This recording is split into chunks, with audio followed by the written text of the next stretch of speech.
Hey there, it's Olivia-Savannah here from Olivia's Catastrophe, and today I'm very excited to give you my 2, not 1, TBR challenges for the year of 2026.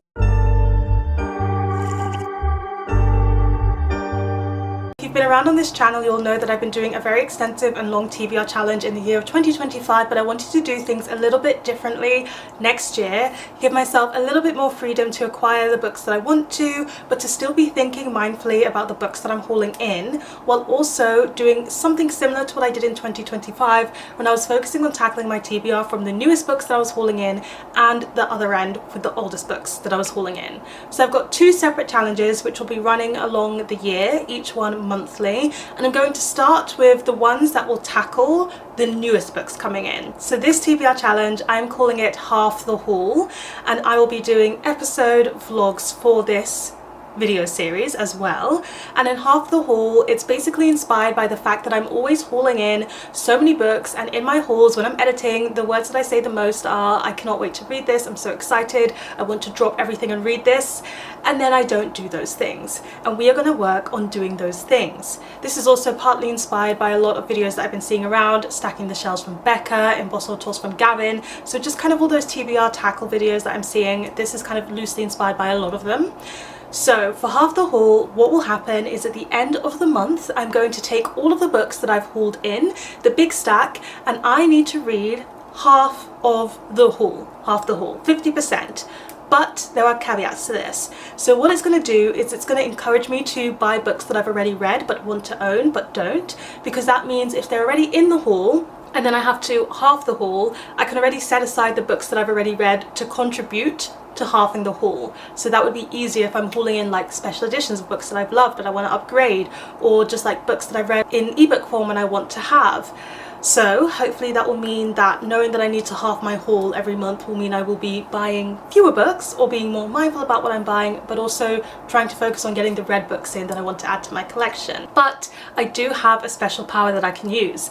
So every month I'm going to ask Simi to provide me with a number from 1 to 6, and I'm going to roll a 1 to 6 dice, and if I get the number that Simi has chosen for me, I don't need to half the haul, I only need to read 25% of the haul.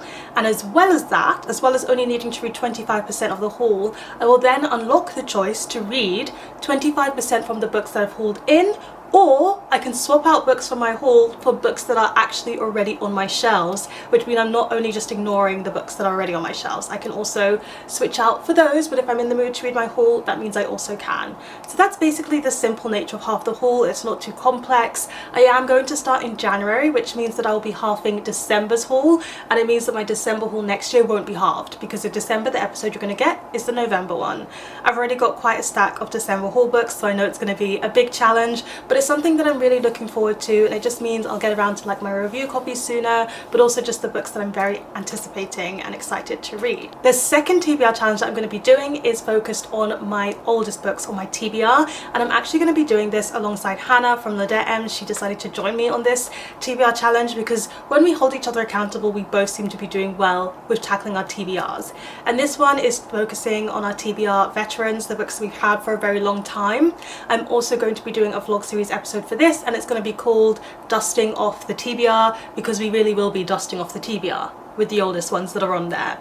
For this, I'm going to read the 10 oldest books on my TBR. They have to be read by the end of the year. I've chosen 10 instead of 12, so there are 2 months where you will not get a vlog, and that is simply because the 10 oldest books on my TBR, some of them are quite chunky, and also a lot of them are sequels, and I just don't read my series back to back. It's not my style, so I'm giving myself a bit of breathing room throughout the year in case one book takes 2 months to read or I just need a bit of a break. I've counted in for that already. I'm going to tell you what the 10 oldest books are on my TBR here in this video, so you know what to expect, and I'm hoping to vlog myself reading those books. In the month, I'm actually going to start with dusting off my TBR episode and then move on to Half the Haul, because I'm prioritizing reading these 10 oldest books because they've been here for a very long time. We're going to go from the oldest to the newest in this video, but that does not mean that's the order I'm going to read them in. No promises. I'm going to like mood read through these options. So the first one is this book by Fyodor Dostoevsky. I've actually read the first 200 pages of this many years ago, but I will start it from scratch. We've also then got Devils by Fyodor Dostoevsky, and also The Brothers Karamazov by Fyodor Dostoevsky. Those are the 3 oldest books on my TBR. Teen me was sure that I was going to be a Dostoevsky fan, and she was right, but that doesn't mean she needed to buy a whole collection of them back to back. Then I've got Vengeance Road by Erin Bauman. I do like Western stories, so this one has stayed on my TBR for the longest time. After that, we've got The Well of Ascension by Brandon Sanderson and The Hero of Ages by Brandon Sanderson. I bought this trilogy together, and then I read the first one, which is called The Final Empire, I believe, and I really liked it, and I just never continued on. This is a reoccurring theme with me and my series, so I need to finally continue on reading. Next up, we have The Little Friend by Donna Tartt. So this one is here because I read The Goldfinch and I absolutely loved it. It was fantastic. And then I read The Secret History and I thought it was just okay. And that didn't really motivate me onto reading The Little Friend. It's the one of hers that I've heard the least about, but I'm gonna finally do it. We've also got Crooked Kingdom by Leigh Bardugo. This one makes me the most embarrassed. I've read Six of Crows. I gave it 5 stars. I absolutely loved it. And then I read the first 100 pages of Crooked Kingdom and I was struggling because I only cared about Jesper's story and nobody else's. But it's actually going to happen. I'm going to go back. I'm going to start from the beginning and I'm going to finish it. And it's literally just one book and I've wrapped up the series. So I definitely really need to do that. Then we've got Blindness by Jose Saramago. This is one that I told Mary from Mary Among Stories that I was going to read like ages ago because she chose it for my TBR and I have not, which is really, it makes me feel very embarrassed. So I want to read this. It's a classic. My sister's read it and she said it was very good, so I'm curious to see what I will think of it as well. And then last but not least, we have Metamorphosis and Other Stories by Franz Kafka. I've read 2 Franz Kafka novels, Metamorphosis, which is actually in this collection, and also The Trial. I loved both of them. I think I gave both of those 5 stars. So I know that I really like Kafka's writing style and stories. I'm not so sure about his short stories, but for this one it's going to be fairly easy to tick off my TBR because I'm going to skip the Metamorphosis novella because I've already read it and just go on to the other short stories and see what those are like. So there you have it. That's what you can expect from me in 2026 in terms of my TBR challenges. I'm very excited for half the haul in particular, but I do think dusting off the TBR is going to make me feel very satisfied.